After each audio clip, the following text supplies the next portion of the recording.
Muito bem, boa noite a todos. Meu nome é Carlos Henrique dos Anjos, eu sou médico oncologista do Hospital Sírio-Libanês e hoje a gente está aqui mais uma vez no encontro multidisciplinar do GBCAM para discutir alguns casos clínicos com um time de ponta e de primeira, né? Deixa eu compartilhar minha tela aqui e já começar introduzindo o time que a gente tem hoje, bem como conduzir as discussões clínicas. Pessoal, por favor, confirmem para mim que vocês estão vendo a tela de apresentação. Está no modelo de apresentação para vocês? Está sim. Obrigado, Marcelo. Bom, muito bem. Então, hoje o tema dos casos clínicos, né, tirando o caso bônus, que é o terceiro caso, vai focar aí no manejo axilar frente aos avanços do tratamento sistêmico dos pacientes com câncer de mama, sobretudo doença luminal, né? A gente teve uma série de avanços recentes na doença luminal, desde o uso de painéis preditivos prognósticos, como a Oncotype, que passam a ser úteis para algumas pacientes com axila comprometida, além do avanço do tratamento sistêmico adjuvante com o uso de inibidores de ciclina e com os inibidores de PARP para aqueles pacientes com variantes patogênicas germinativas de BRCA1, BRCA2, que podem passar a influenciar possivelmente o manejo das nossas pacientes em termos de manejo axilar. E daí o foco dessa discussão de hoje é justamente esse. E para compor o time de hoje, a gente tem aí esses 5 excelentes convidados que estão aqui conosco. Então, a Fabiana Macchidice, que é mastologista do AC Camargo, o Marcelo Gianotti, patologista do Sírio-Libanês, a Fabiola Kelsman, que é radiologista da Universidade de Iowa, e a Gabriela Siqueira Moreira, que é radio-oncologista do Sírio, e o Guilherme Nader, que é oncologista clínico, atualmente fazendo um fellow de oncologia mamária lá no Instituto Jules Bordet, a quem eu tenho um agradecimento especial por estar acordado perto da meia-noite para estar aqui conosco hoje nessa discussão. Então, realmente, é muito amor à ciência, é muito amor à educação médica continuada. Bom, pessoal, boa noite e todos sejam bem-vindos. Vamos dar início, então, ao nosso caso clínico, ao nosso primeiro caso clínico, né? Então, essa nossa primeira paciente é uma paciente do sexo feminino, de 46 anos, solteira, sem filhos, natural daqui de São Paulo, que teve uma menarca aos 11 anos, ela é pré-menopausada, ela vem na consulta descrevendo que ela tem ciclos regulares. Do ponto de vista de comorbidades, ela é um indivíduo de 46 anos super saudável, não tem nenhuma hipertensão, diabetes, disfunção tiroidiana ou qualquer outro tipo de comorbidade, um IMC de 19, adequado, e pratica atividade física regular, uma fã de yoga e atividade física em academia. Do ponto de vista de histórico familiar, essa paciente conta para a gente que ela tinha uma avó paterna com câncer de mama aos 80, uma avó materna com câncer de mama aos 80, uma tia paterna com câncer de mama aos 80 e uma prima materna com câncer de mama aos 30. Eu já vou antecipar aqui para vocês que essa paciente, obviamente que a gente vai olhar tudo em detalhes, né? Mas eu já vou antecipar para vocês que essa paciente teve uma biópsia e um diagnóstico de um câncer de mama inicial, receptores hormonais positivos, HER2 negativos. Guilherme, aí no Jules Bordet, essa paciente ela tem 46, poxa vida, ela não tem 45 anos, ela não é menos que 45 anos, ela não tem um tumor triplo negativo, ela tem uma doença luminal e ela não tem um familiar de primeiro grau, uma irmã, uma mãe, com câncer de mama. Essa paciente seria testada? Não seria? Em termos de variante patogênica germinativa, como é que se enxerga aí essa paciente? Bom, boa noite a todos. Obrigado novamente pelo convite. É um prazer estar aqui com vocês hoje nessa discussão. Bom, como você disse super bem já, ela bate na trave de quase todos os critérios mais clássicos de indicação de teste. Mas, a não ser que fosse por uma questão realmente de acesso ao teste, eu tenderia fortemente a testar essa paciente, sem sombra de dúvida. Uma paciente super jovem, de 46 anos, e que, embora não tenha familiares de primeiro grau, tem uma história familiar super extensa de câncer de mama, especificamente. E não só isso, atualmente, como você já disse na introdução, isso, além de ter um impacto, obviamente, no manejo loco-regional dela e no aconselhamento genético, isso atualmente pode ter até um impacto terapêutico para ela. Então, com todos esses fatores muito limítrofes, eu certamente tenderia a testá-la. Legal, obrigado, Guilherme. Fabiana, aí no AC, essa paciente seria testada, normalmente vocês encaminham para o oncogeneticista ou para o geneticista puro, a equipe de mastro propriamente dita, já quando identifica alguém, vamos imaginar que ela, vou diminuir um ano dela, ela já tem 45 anos, já tem um critério universal de testagem. Em geral, a gente já solicita, faz orientação pré-diagnóstico, como é que é a rotina de vocês? Sim, Carlos, as pacientes, vamos imaginar, se ela tivesse 45, ela já entraria no protocolo realmente de teste. Mas sabe o que eu acho interessante? O seguinte, eu acho que talvez eu seja um pouco fã aí da questão da testagem universal e como a gente atende basicamente a pacientes com acesso, né? Então, a gente não está falando aqui de pacientes de SUS. Eu Uhum. sempre deixo muito conversado com essa paciente, com as pacientes, né, que chegam muito próximo, então, como você disse, batendo na trave, de encaminhar essa paciente para a oncogenética. E a gente nunca se arrepende, né? Realmente a gente não se arrepende porque a gente consegue melhorar o estudo dessa paciente propriamente dito, a gente consegue melhorar o estudo da família, então a gente tem uma série de benefícios nisso. Se a gente for se ater realmente especificamente à questão de risco, né, de NCCN, a gente tem estudo que mostra que se a gente usa as regras do NCCN, ou sem regras de NCCN, a paciente que teve câncer, teoricamente, elas vão ficar muito parecidas em relação à positividade dos testes. Então, se essa paciente tem acesso, a gente vai explicar para ela que ela não tem, talvez ela não tenha esse teste coberto pela operadora de saúde, mas se ela quiser fazer uma testagem, essa testagem pode trazer sim benefício, né, em relação a tudo isso que já foi falado, ela vai ser encaminhada, né? Então, mesmo com 46 anos, se ela passa comigo, eu acabo encaminhando. Via de regra, se a Perfeito. gente tem um paciente que, de repente, alguém não encaminhou, nos nossos critérios da navegação, as próprias navegadoras vão lá e perguntam, mas essa paciente a gente não tem que encaminhar para oncogenética, né? Posso encaminhar para oncogenética? Então, às vezes, se a consulta foi conturbada, muitas perguntas, tudo, tá, e de repente passou batido, a gente tem até essa possibilidade de resgatar paciente na navegação. Perfeito. Então, você tem um critério até dentro da própria navegação que serve para resgate de coisas perdidas, né? A gente não tende a perder isso, mas se ela perdeu isso ou perdeu uma orientação de fertilidade, a sua própria enfermeira navegadora consegue a contribuir nesse quadro clínico. Consegue. Maravilha, muito bacana. Bom, essa paciente, assim como vocês, a gente acabou discutindo com ela o potencial benefício de fazer testagem germinativa. Ela foi para um teste de um painel amplo da Invitae, ela veio sem nenhuma variante patogênica germinativa, ela veio com uma VUS e MSH3, ela foi orientada a manter o segmento com o oncogeneticista a cada 2 anos, para checagem se isso aí em algum momento vai ter alguma alteração do ponto de vista de classificação, mas hoje, a priori, com esse resultado, essa paciente não teve nenhuma alteração, pelo menos do ponto de vista germinativo, que impactasse no manejo propriamente dita. Do ponto de vista clínico, agora entrando um pouquinho mais na história dela, né? Essa paciente, em novembro de 2021, notou um nódulo na mama esquerda, a palpação, enquanto ela fazia um toque, né, na mama, né? E ela já tinha feito, em novembro de 2021, mamografias e ultrassom das mamas com um nódulo suspeito na mama esquerda central, medindo aproximadamente 2 centímetros. Eu peço desculpa para a Fabiola, nossa radiologista expert que está aqui conosco, que a gente não teve acesso à mamografia e ultrassom, porque essa paciente, ela, na verdade, mora fora do país. Ela veio, porque a família dela mora aqui, então ela veio a fazer o tratamento no Brasil, mas ela não tinha posse desses resultados. E ela também já tinha feito também uma ressonância mamária, que mostrava um nódulo na mama esquerda de 2 centímetros, central, com bordas irregulares, com captura de contraste do padrão washout, sem envolvimento de pele, mamilo ou músculo, sem lesões suspeitas nos demais quadrantes, sem lesões suspeitas em mama oposta ou axila ipsilateral. Isso era o laudo descritivo da imagem externa. Ela trazia o CD, eu dei uma olhada no CD e eu fiquei meio encafifado lá com os linfonodos que tinham na região axilar. E daí eu carreguei a imagem e pedi para as nossas colegas daqui reverem.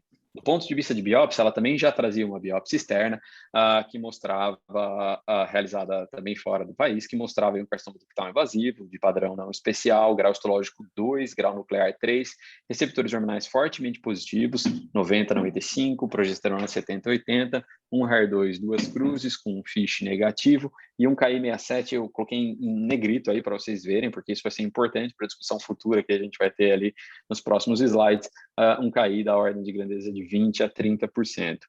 Fabíola, eu tomei a liberdade de fazer uns recortes das ressonâncias que essa paciente trouxe. Você queria brevemente descrever para a gente o que você está vendo? Eu sei que, perdão, não é um exame dinâmico, né? Você não vai poder mexer na imagem, mas se você pudesse emitir algum comentário.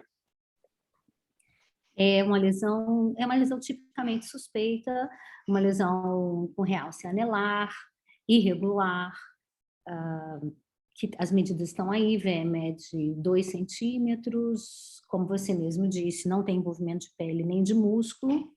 Uhum. Nessa imagem eu não posso falar nada em relação a linfonodo. Claro. Apesar que é importante ressaltar que linfonodo é bem avaliado com ultrassom,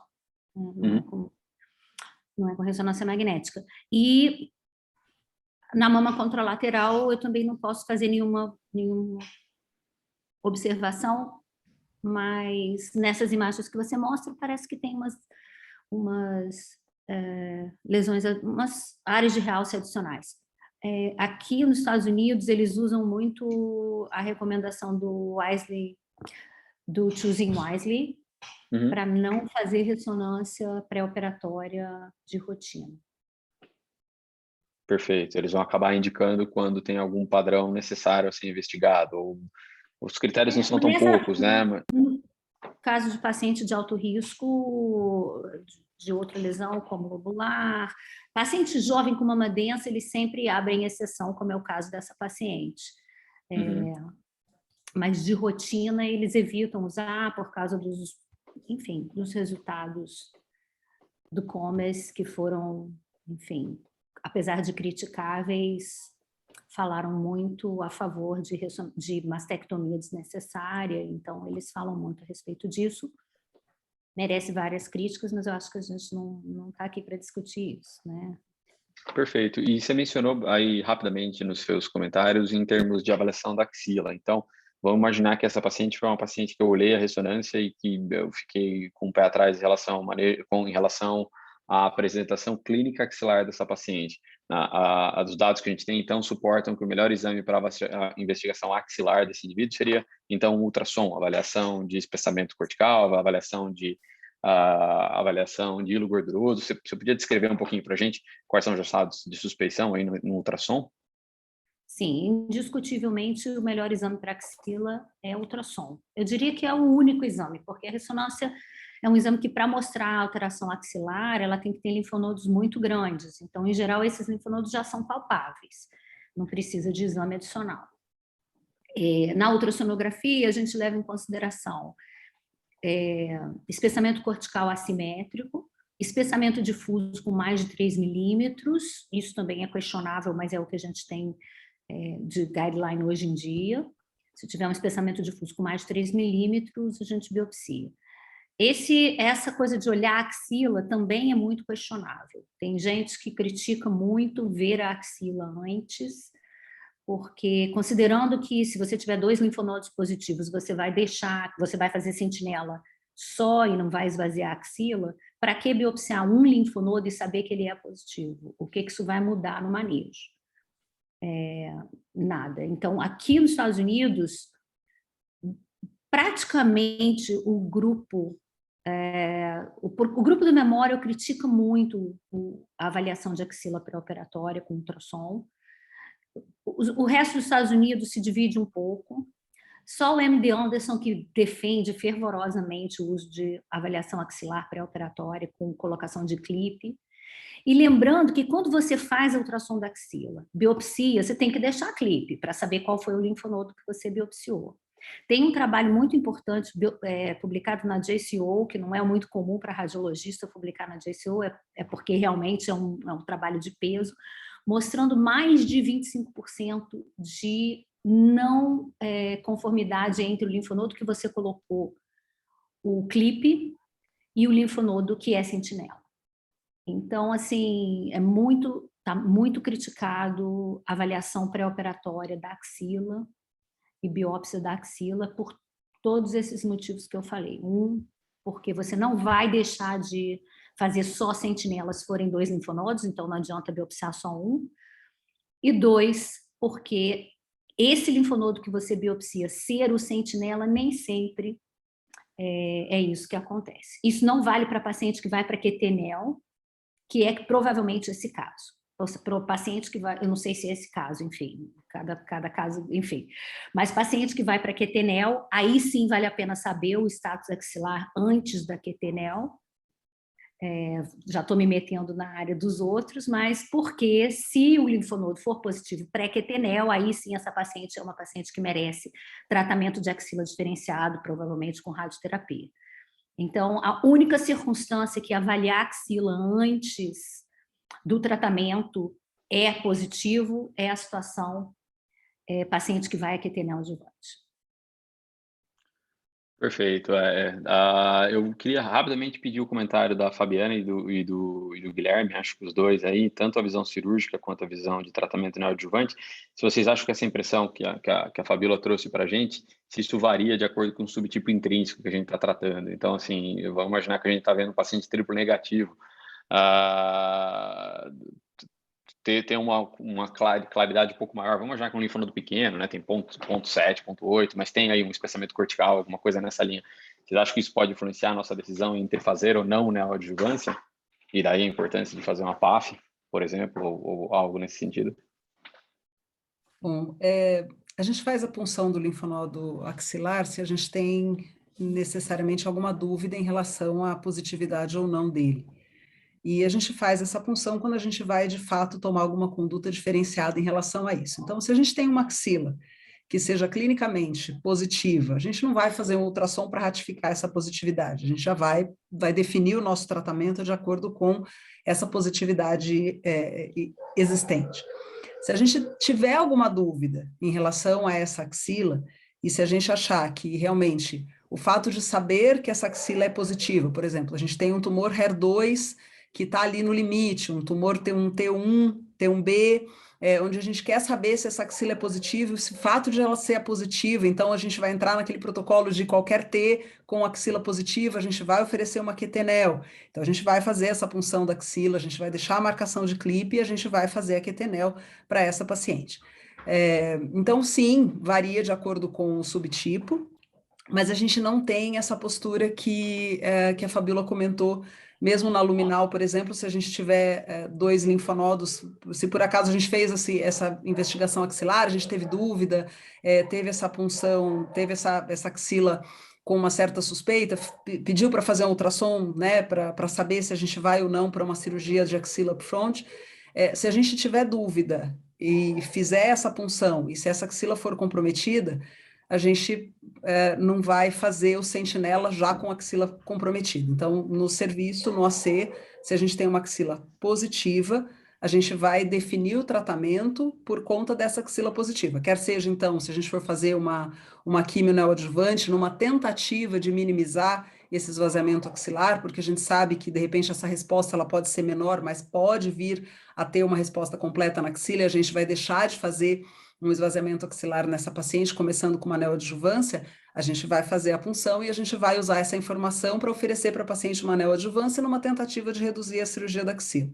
Agora, se a gente fizer uma biópsia dessa axila e ela já vier comprometida, e a gente não vai oferecer para essa paciente uma neoadjuvância, o paciente fala, não quero ir direto para a cirurgia, a gente vai fazer um esvaziamento axilar nela. Não sei se foi isso a sua pergunta, Carlos, mas é assim que a gente conduz. Perfeito. Guilherme, quer acrescentar alguma coisa ou seguimos adiante? Não, eu acho que eu concordo bastante com o que a Fabiana já mencionou para o tratamento local, para o tratamento cirúrgico. Eu acho que para a gente também, do ponto de vista do tratamento sistêmico, essa informação pode sim mudar, porque pode não só mudar a gente saber se o paciente tem ou não axila positiva, mas saber isso no momento do diagnóstico, ou seja, antes de definir a sequência de tratamento. E isso hoje é fortemente impactado pelo subtipo intrínseco, como você mencionou.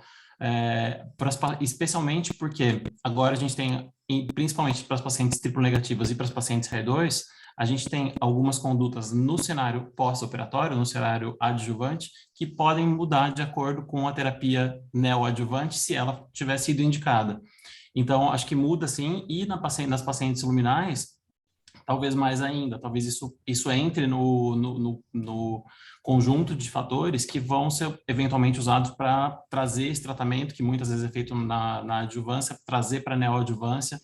Então, acho que essa avaliação, sim, depende do subtipo de câncer de mama que a gente tá lidando. Esse raciocínio muda um pouco, não só saber positivo versus negativo, mas saber isso nesse momento inicial ajuda certamente a definir os próximos passos de tratamento.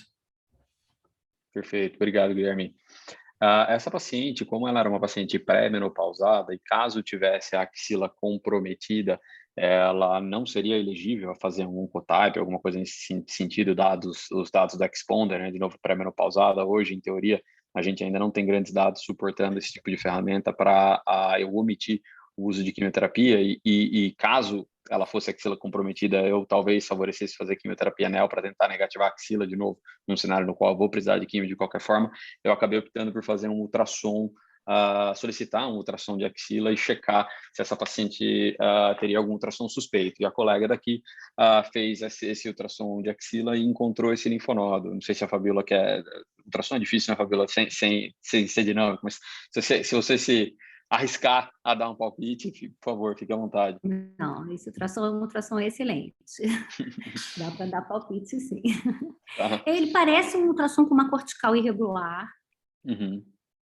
E não tem a medida da cortical, mas me parece uma cortical com mais de 3 milímetros. E com esse ultrassom eu faria core. Aqui a gente não faz punção aspirativa, a gente faz core. Perfeito. Legal, esse é um tema interessante, porque essa paciente ela foi submetida a uma punção aspirativa, não foi a uma core, e esse foi o resultado. Marcelo, você quer comentar para a gente esse resultado aí que a gente está vendo na tela? Na punção, a gente teve representatividade, então a gente vê que tem um fundo de linfócitos, essas celulinhas isoladas que a gente vê do lado direito são linfócitos, os núcleos bem homogêneos. Na situação, se fosse um carcinoma lobular invasivo, isso pode confundir bastante, então é uma limitação desse método, porque a gente se baseia na coesividade das células para fazer o diagnóstico. No lobular, como ele não tem coesão, às vezes é bem difícil o diagnóstico. Mas aqui a gente tinha essas células bem sem atipia, nada de coesão, uma função representativa e benigna, livre de neoplasia. E, Marcelo, para tentar diminuir alguma taxa de falso negativo, alguma coisa nessa linha, uso de cell block, só se encontrou alguma coisa sempre, não usa nunca? Como tentar diminuir aí os falsos negativos nessas funções aspirativas? Tem alguma coisa que é recomendado? A sensibilidade da punção aspirativa, isso acho que é importante a gente falar, ela não é, assim, ela tem uma falha razoável. Então, quando você tem lesões, a sensibilidade vai para 75%, 80%, mas se você vê alterações pequenas, a sensibilidade cai bastante, para baixo de 50%. Então, é importante saber que para lesões muito pequenas, a sensibilidade da punção aspirativa e mesmo da core, a core é um pouco melhor, vai uns 10% a mais aí, acho que talvez por isso até alguns serviços que a Fabíola falou preferem fazer a core, mas a sensibilidade ainda tem uma falha aí, uma chance de falso negativo, desculpa, grande. A gente sempre faz no serviço, a gente faz todos os métodos que a gente tem acessíveis, então a gente faz o seu bloco e faz a citologia líquida também, que tira esse fundo de hemácia, assim, fica um pouco melhor para a gente analisar. A gente faz esses três, além do esfregaço, a citologia líquida e o seu bloco. E o seu bloco, ele possibilita que a gente faça imunistoquímica. Então, mesmo nos casos dos lobulares, a gente consegue ir atrás de alguns marcadores que ajudam a gente a tentar fazer esse diagnóstico. Perfeito, Marcelo, obrigado. Bom, diante do diagnóstico negativo e da suspeição não tão alta, né, clinicamente a axila era negativa, né, e do que pese que tinha um ultrassom relativamente suspeito, a punção veio negativa, então essa paciente a gente optou por iniciar com cirurgia. A mama era de médio porte e o mastologista, o colega da cirurgia, acreditava que era possível fazer uma cirurgia front com cirurgia conservadora, então foi essa a nossa estratégia, né? A gente foi aí para uma quadrantectomia superolateral de mama esquerda, mais pesquisa de linfonodo sentinela, e aí está descrito, o Marcelo vai mostrar para a gente as imagens, mas eu já vou dar um spoiler do que o Marcelo vai mostrar para a gente. Basicamente veio um carcinoma invasivo tipo não especial, grau histológico e nuclear 2, medindo 24 milímetros no maior diâmetro, com margens livres, tanto para doença invasiva quanto para doença in situ, sendo a mais próxima da doença em si de 5 milímetros, então livre, com embolização angiollinfática positiva, perineural negativa, uma infiltração por linfócitos estromais de 20%, foram amostrados 6 linfonodos, estando 2 desses linfonodos comprometidos aí por macrometa, maior foco de 7 milímetros, sem extravasamento extracapsular. Foi repetida a imunistoquímica, porque até o material externo da biópsia e tal, a gente gosta de ter material próprio, a gente acabou repetindo aí a imuno, que veio com um receptor de estrogênio de 90 a 100, progesterona 90 a 100, HER2 negativo, score 1+, e um KI67 abaixo de 20, para trazer dor de cabeça para o Guilherme daqui a pouco na nossa discussão do tratamento adjuvante, né? Em posse desse resultado de 2 linfonodos comprometidos, a gente acabou optando por fazer um estendimento sistêmico dela, que veio negativo. Guilherme, eu vou passar a palavra para o Marcelo, porque ele vai discutir as lâminas, depois eu vou voltar para você, então você já vai pensando aí em termos se você teria estadiado sim ou não esse indivíduo à distância. Eu estadiei, mas olhando retrospectivamente, sei lá se de fato tinha indicação, então a gente vai discutir isso daqui a pouquinho. Mas primeiro vamos ouvir o Marcelo. Aqui só para mostrar para vocês, na foto da esquerda, a gente vê o linfonodo preservado, onde a gente tem a parte mais escura dele, aí à direita dessa foto da esquerda, isso seria o tecido linfóide normal, a gente vê uns folículos linfóides, e do lado esquerdo, da foto da esquerda, a gente vê uma área mais clara, onde fica tudo homogêneo. Aqui do lado direito, a gente vê como é difícil perceber a diferença entre o que é linfócito que é célula neoplásica. Ela vai permeando ali, sem alterar muito a espessura do linfonodo, sem mudar muito o formato macroscópico dele, né? É uma alteração mais microscópica mesmo, ele não teve muita alteração de forma, não tem áreas de necrose, não tem um espessamento importante. Mas tudo isso aqui é célula carcinomatosa. Até lembra um padrão do carcinoma lobular infiltrando ali. Na próxima, aqui a gente vê no pequeno aumento do lado esquerdo o tumor infiltrando, então do lado esquerdo, da foto da esquerda, o tecido normal, os lobulinhos normais, e do lado direito a neoplasia infiltrando o parênquima mamário, um aspecto bem permeativo, e na foto da direita um êmbolo neoplásico dentro de um vaso linfático, mostrando a agressividade aí dessa neoplasia. Uma neoplasia que quase não tem túbulos, ela é toda sólida, então um grau histológico alto, núcleo também feio. E aqui nas duas fotos, a foto da esquerda, da imunistoquímica, o que está positivo em marronzinho, são os núcleos que correm para o KI67. A gente tem uma positividade, toda vez que na nossa rotina a gente tem uma positividade entre 10% e 30%, a gente faz as estimativas das porcentagens pelo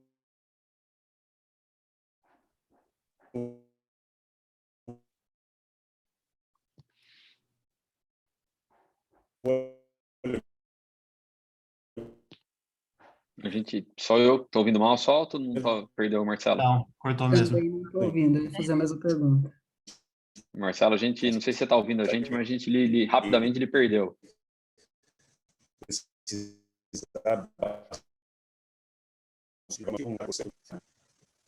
Marcelo, a gente não lhe ouviu muito bem, porque entrecortou um pouquinho. Se você puder repetir, ou talvez fechar a câmera e repetir alguma coisa nessa linha. Ou só repetir, acho que... Porque a gente estava te ouvindo muito bem até agora, foi só momentaneamente. Então, o KI67, eu comentei que quando a gente tem esse intervalo de 10% a 20%, que é mais crítico, a gente acaba fotografando e fazendo a contagem com a ajuda de um software. Tá? Perfeito. Tem maior precisão. Existe um site, um grupo internacional de contagem de KI67 que ele tenta normatizar como a gente faz essa contagem, isso ajudou bastante a ter uma maior reprodutibilidade do método entre os patologistas. Então, é um método que era muito desacreditado e acho que cada vez mais está sendo mais uniforme a leitura e acho que isso vai trazer mais benefício aí para a gente uniformizar esse diagnóstico. E do lado direito, a foto é a foto do HER2, que a gente vê que não tem nenhuma positividade forte de membrana nas células, a gente vê que tem algumas células bem fracamente positivas de membrana, acho que está no limite aí dos 10% dessa positividade, acho que a gente fica bem na dúvida entre um 0 e uma cruz, mas acho que eu deixaria como uma cruz já, porque a gente tinha já uns 10% positivos dessa marcação. Está bem bonito de ver uma área bem negativa no meio, o tumor infiltrando aí o que é parênquima normal, é isso mesmo. Eu não sou patologista, mas me arrisco às vezes a dar uma opinião aqui, então vamos adiante. Chegou a sua vez aí, Guilherme, que eu tinha comentado. Essa paciente, então, inicialmente ela tinha um tumor de 2 centímetros, uma axila negativa, então pré-operatório, a gente não estadiou ela sistemicamente, né? Ela é uma doença luminal, né? Apesar de pré-menopausada, a gente acabou optando por ir para a cirurgia upfront sem nenhuma forma de estadiamento sistêmico. No pós-operatório, a gente descobriu esses 2 linfonodos aí, né? Eu até fui dar uma olhada antes aqui, fui dar uma copiada aqui no estadiamento prognóstico da JCC versão número 8 aí, e quando a gente olha essas pacientes T2N1, doença luminal, HER2 negativo, ainda assim elas são classificadas como estadio 1B. Aí no Jules Bordet, quando é que vocês estadiam sistemicamente o paciente? Qualquer doença axilar, mais do que 4 linfonodos, doença grosseira na axila, só para doença de alto grau, triplo negativo, HER2. Essa é uma coisa que, por mais que tenha NCCN, cada serviço tem o seu tempero aí, né? Em geral, não costuma ser uma coisa super padronizada, né? Exatamente.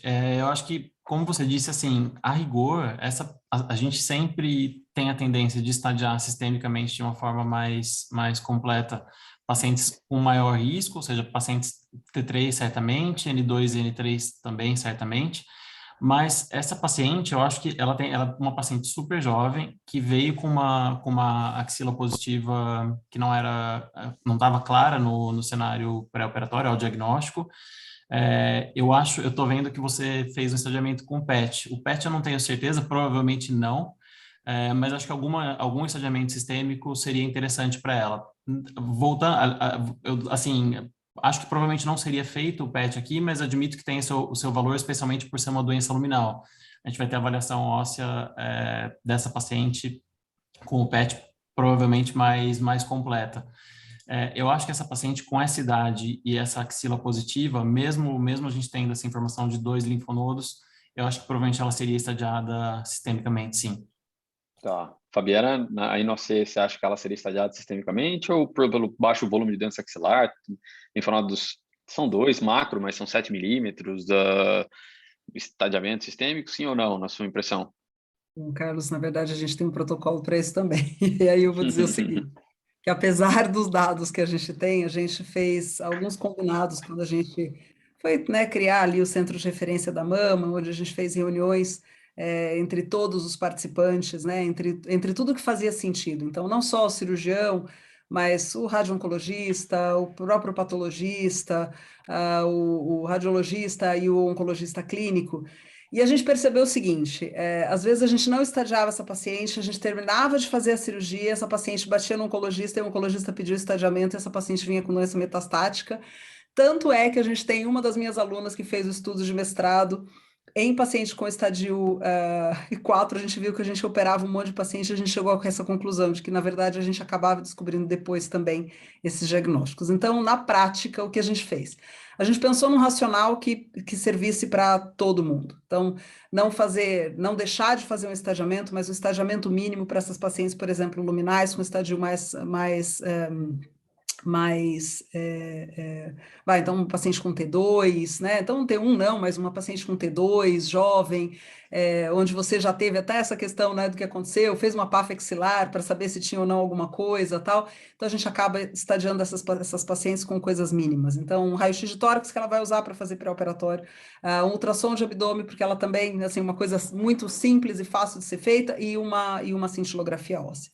As pacientes que têm o estadiamento mais avançado, luminal, então estadio 3, essas pacientes de estadio 3 luminal, ou uma paciente com HER2, com tumor mais agressivo, a gente acaba até estadiando pré-operatoriamente com tomografia, tomo de tórax, abdômen e a cintilo, e a gente deixa o PET realmente para raras exceções. A gente tem muitos convênios que não liberam isso, por mais que a gente saiba que na prática se assemelha muito em relação à precificação, quando a gente coloca na ponta do lápis, né, pensando em gestão, quando a gente tem a tomografia de tórax, mais a tomografia de abdômen, mais a cintilografia óssea, o preço disso é muito parecido, mas as operadoras, elas insistem, não, eu não quero PET, né?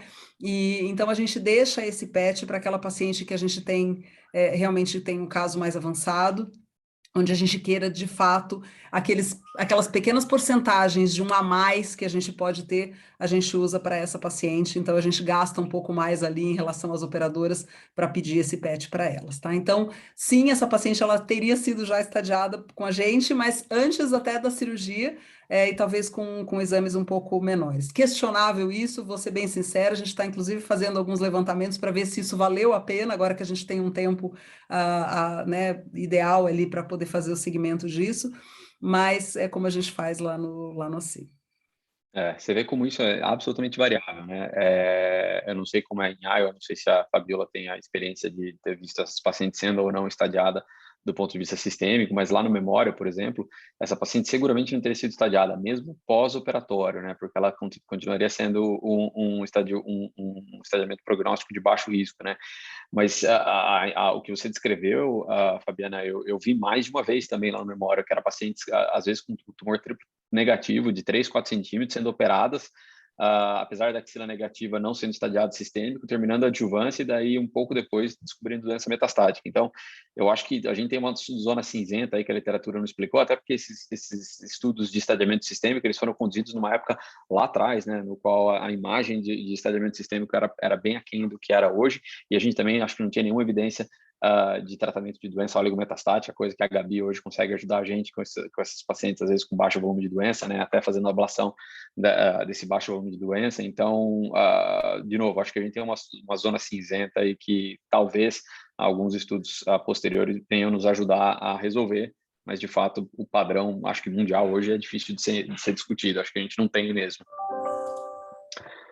Bom, entrando aqui então, só para relembrar tudo então, né, porque agora acho que a gente vai entrar numa parte que eu queria já direcionar uma série de perguntas aí para todo mundo. Eu até coloquei algumas na forma escrita, mas acho que tem muito mais do que está escrito aí.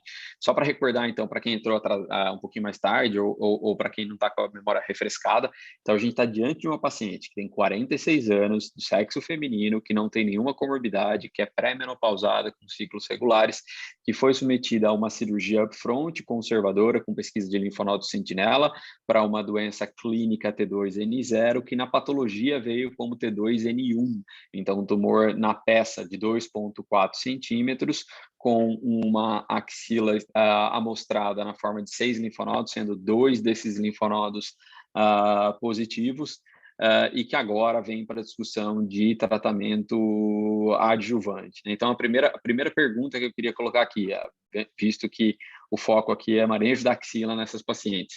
De novo, trazendo para a discussão aí, prioritariamente, qualquer um, obviamente, mas Guilherme e Fabiana, queria ouvir vocês dois. Essa paciente, ela está tratada do ponto de vista cirúrgico, sim ou não? Preciso de mais cirurgia axilar? E tanto na visão da Fabiana quanto do Guilherme. Talvez a gente tenha aqui a coisa maluca do cirurgião falar que sim e o oncologista falar que não. Mas vamos ver aí, vamos ouvir a discussão. Vamos lá. Lembrando, importante, na biópsia, o KI67 era de 20 a 30 e na peça cirúrgica o KI era de 18. Bom, Carlos, Deixa eu fazer só um comentário rapidinho. Eu não vou, obviamente, não vou entrar na questão sobre o impacto no tratamento cirúrgico. Obviamente, isso vai ficar para você, mas só vou botar um pouco de lenha na fogueira e te dizer que se ao invés de 2, você me disser que ela tem 4 linfonodos positivos, isso muda radicalmente o tratamento sistêmico. Então, só para isso. Eu tenho a forte impressão que a Fabiana sabe disso, viu, Guilherme? Acho que eu tenho a forte impressão que ela já sabe disso, mas vamos lá. Vamos ouvir o que ela tem para nos contar. Bom, E eu queria ressaltar que esse caso é 100% verdadeiro, tá? Não tem nada inventado aqui. O valor de KI67 é totalmente real. Não, ok. Eu estaria realmente assim, a minha conversa é sempre com o oncologista, né, nesse momento. No final das contas, a gente sempre vai sentar e conversar com o oncologista e com o radio-oncologista, porque é exatamente isso, né? Então, assim, do ponto de vista cirúrgico, para mim, essa axila está bem representada, né? Eu não vejo motivo. Ela era uma paciente clinicamente negativa, ela tem 2 linfonodos comprometidos, mais de 6 ressecados. Se a gente colocar no nomograma do MD Anderson, a possibilidade de ter mais linfonodos nessa axila é super baixa, tá? Então eu até coloquei lá no nomograma, deu 14%. A gente já tem estudo do Z11 que mostra que essas pacientes não vão variar em relação à sobrevida, em relação à sobrevida global e sobrevida livre de doença. No entanto, eu sempre discuto isso com o oncologista, porque se de repente eu posso ter exatamente essa visão, e se o oncologista ou se o oncogeneticista, né, se o radio-oncologista me pede alguma coisa a mais, eu falo, ok, vamos lá, vamos repensar. Mas eu acredito fortemente que ninguém pediria neste caso, tá? Então, com essa resposta, eu acho que o tratamento cirúrgico está bem representado, não precisaria voltar nessa axila, não, e pelo bem da paciente, né? Eu acho que isso é o suficiente. Perfeito. Guilherme? Guilherme, depois Gabi, né? Guilherme, conta pra gente se saber sobre mais linfonodos ajuda a sua conduta, sim ou não, e depois a Gabi também conta pra gente se, de alguma maneira, saber sobre mais ou não linfonodos influencia a conduta dela do ponto de vista de terapia adjuvante. Olha, então, eu acho que assim, eu esperava mais ou menos que a Fabiana fosse dizer isso, já achava que essa paciente também estava super bem tratada do ponto de vista loco-regional. Só para contextualizar, até para a audiência, a gente ficar todo mundo na mesma página, a gente está falando basicamente aqui dos resultados de um estudo razoavelmente recente, que é o MONARCH-I, que avaliou uma terapia, a introdução de uma terapia, pela primeira vez mostrou um benefício clinicamente significativo da adição de uma classe nova de medicações no cenário adjuvante, que é, nesse caso, inibidores de CDK4 e 6. E nesse estudo que foi avaliado foi o abemaciclib. E essa discussão, especificamente nesse caso, excelente a escolha dele, justamente diz respeito a dois aspectos principais. Um, os critérios de inclusão que foram usados no estudo, e dois, como é que essa droga foi aprovada nos Estados Unidos. Acho que esses são os dois aspectos centrais da discussão. Por quê? Porque, basicamente, os critérios de inclusão iniciais desses estudos, obviamente, eles estavam interessados em analisar uma população de alto risco que foi definida pela presença de 4 ou mais linfonodos, ou pela presença de 1 a 3 linfonodos, mais um de 2 critérios, tumores maiores que 5 centímetros ou grau 3. Isso era que foi chamado inicialmente de coorte 1. E, adicionalmente, numa segunda etapa, adicionou-se a chamada coorte 2, em que permitia-se a entrada de pacientes com 1 a 3 linfonodos positivos, independente de tamanho ou grau, desde que tivessem um KI67 acima de 20%. E aí, esse estudo, globalmente, foi um estudo positivo. A gente não tem dados de sobrevida global ainda maduros, mas foi um estudo positivo para sobrevida livre de doença invasiva, clinicamente e estatisticamente positivo, favorecendo a adição de abemaciclib, inclusive com dados super recentes da atualização da ESMO Breast, a semana passada, mantendo um benefício semelhante ao que a gente já tinha visto, com hazard ratio de 0,60 e quase 0,7. Mas a questão é que quando essa medicação foi ser aprovada nessa indicação no FDA, eles incluíram na aprovação que os pacientes deveriam ter obrigatoriamente um KI67 acima de 20%. Isso complicou um pouco a discussão, até porque essa avaliação do KI67 quanto ao seu valor prognóstico e preditivo nesse estudo havia sido feita já.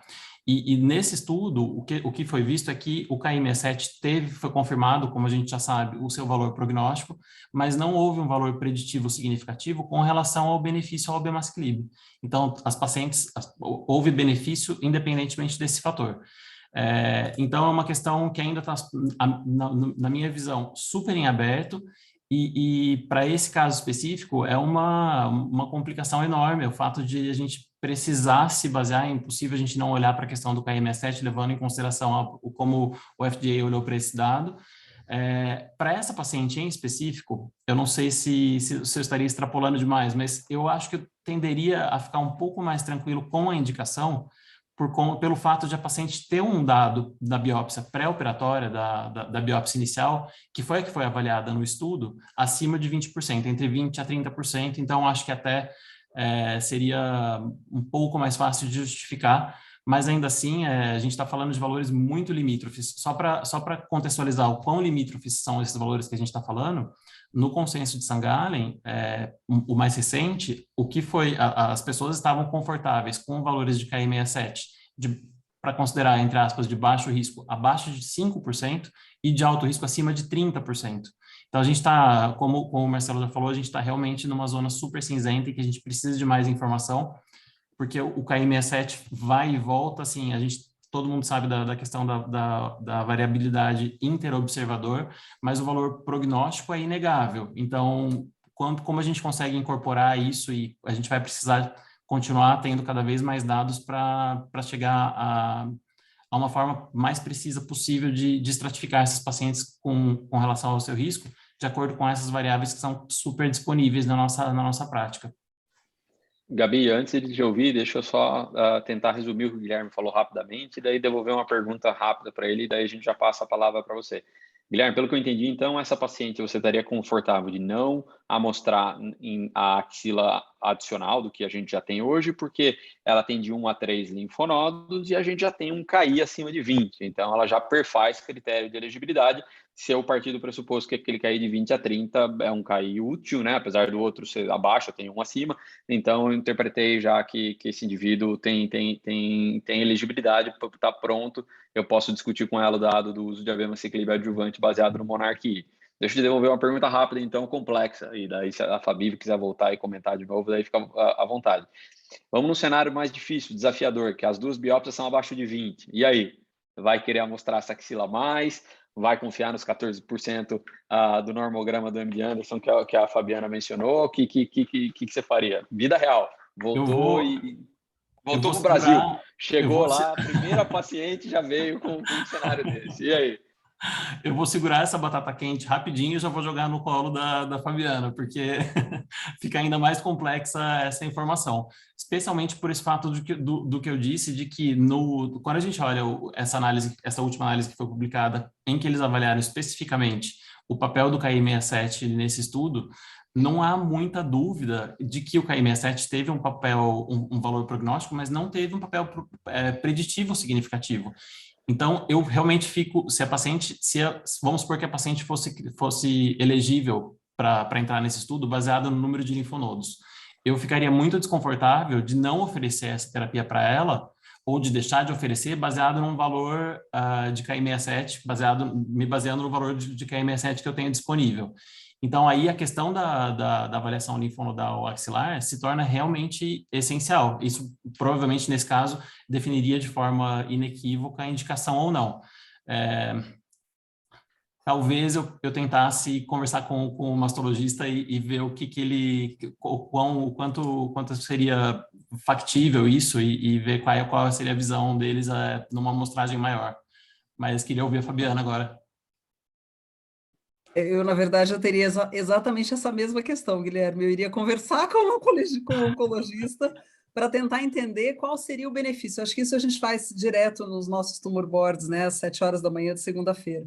Eu costumo até brincar que eu falo, gente, 7 horas da manhã de segunda-feira a gente fica brincando de Deus, né? Porque às vezes a gente tem decisões muito complexas, né? E essas respostas a gente fica sempre, né? Assim, bom, será que, e se eu fizer um esvaziamento axilar e eu não tiver mais nada positivo realmente nessa paciente, ou seja, eu não vou mudar o tratamento dela, mas eu certamente vou mudar a qualidade de vida dela, entendeu? Então, é assim, eu vou ser bem sincero, eu nunca tive nenhum caso desse na nossa discussão do tumor board, eu coordeno todos, então eu vou te dizer que talvez o feijão com arroz não seja voltar essa paciente para tratamento cirúrgico, pelo menos no nosso dia a dia. Então, acho claro, óbvio, se a gente tivesse alguma discussão onde isso fosse muito importante, sentasse com a paciente para deixar isso bastante claro, olha, isso pode ser que mude a decisão terapêutica, checar, inclusive, qual é a profissão que essa paciente tem e ouvir a paciente, né? Eu acho que isso é muito importante.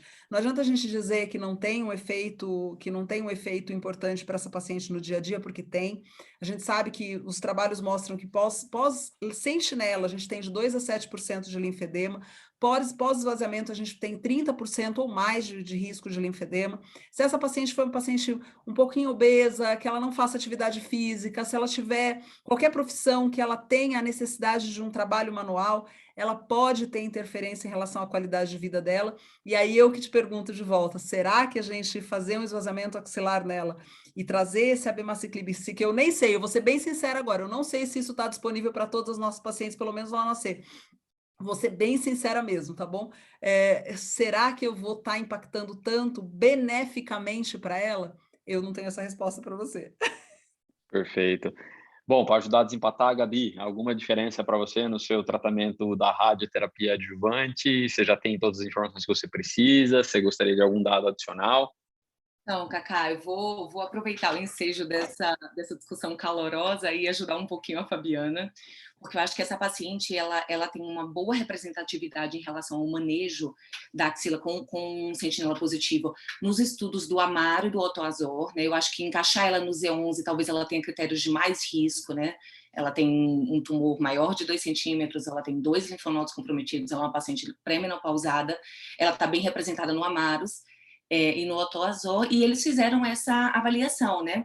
Quanto de pacientes tinham linfonodos a mais, eu acho que essa é uma informação importante, mas quantas delas viraram N2? Que é isso que vai mudar para vocês. Então, no Amaro, só 8% delas no braço cirúrgico virou N2, então um percentual baixo, né, de mudança de conduta em relação ao uso do inibidor de CDK4, e no Otoazol chegou a 14% de N2. Então, acho que levar isso em consideração versus o impacto na qualidade de vida ajuda aí a Fabiana a manter a postura e a conduta de não esvaziar. Em relação à radioterapia, acho que baseado nesses 2 estudos de melhor evidência prospectivos, ela, em não recebendo a dissecção axilar, ela receberia radioterapia axilar. Eu acho que a grande pergunta para a radioterapia é se ela preenche critérios para receber. Ela fez cirurgia conservadora, então radioterapia de mama adjuvante ela tem indicação clássica. Se ela fecha critérios para receber radioterapia profilática das outras drenagens, né? E aí a gente tem hoje basicamente uma literatura de qualidade um pouquinho conflitante, ao meu ver. A maioria dos guidelines para uma paciente N1 já coloca como recomendação a radioterapia profilática de drenagens. A gente tem, eu estou esperando muito a publicação em press desse estudo, que é uma meta-análise com 13.000 pacientes com dados individuais do grupo de Oxford, né, que classicamente publica meta-análises muito bem feitas em radioterapia, avaliando isso, o papel da radioterapia profilática em sobrevida livre de progressão e sobrevida global em pacientes com câncer de mama. E aí eles fizeram uma apresentação em San Antônio de 2019, mostrando que não tinha benefício em pacientes N1. Então isso traz realmente um ponto de interrogação se o que a gente vem fazendo é realmente correto. Mas a gente tem aí estudos de fase 3 mostrando para esse perfil de pacientes ganho em sobrevida livre de progressão e sobrevida global, e é interessante que essa paciente tem um tumor de localização central com axila positiva ao mesmo tempo. Então, ela tem uma razoável chance de doença subclínica em região de mamária interna. Esse estudo do EORTC de não inferioridade mostrou, inclusive, ganho de sobrevida em fazer tratamento de cadeia de mamária interna e fossa supraclavicular. Uma coisa que eu queria até aproveitar, já que a gente está com esse painel de especialistas tão amplo, assim, a Fabiola comentou muito bem em relação ao padrão ouro de avaliação axilar pré-operatório. E essa paciente acabou fazendo ressonância e PET, né? E a gente não viu ali nenhuma suspeição em relação à cadeia mamária interna. Mas se esses seriam os exames padrão ouro para uma avaliação numa paciente de maior risco como essa, né? Um tumor de 2 centímetros central e com comprometimento linfonodal axilar, ou seja, ela com um PET negativo, uma ressonância negativa, eu fico tranquila de ela ter uma menor probabilidade de recorrência em cadeia mamária interna. Não sei se a Fabiola... Bela pergunta. Fabiola, você quer comentar como que vocês fazem, ou qual é a recomendação de avaliação de cadeia mamária interna, se é que tem alguma forma de avaliação? Isso é um tema super, super legal. Eu adoro falar sobre isso.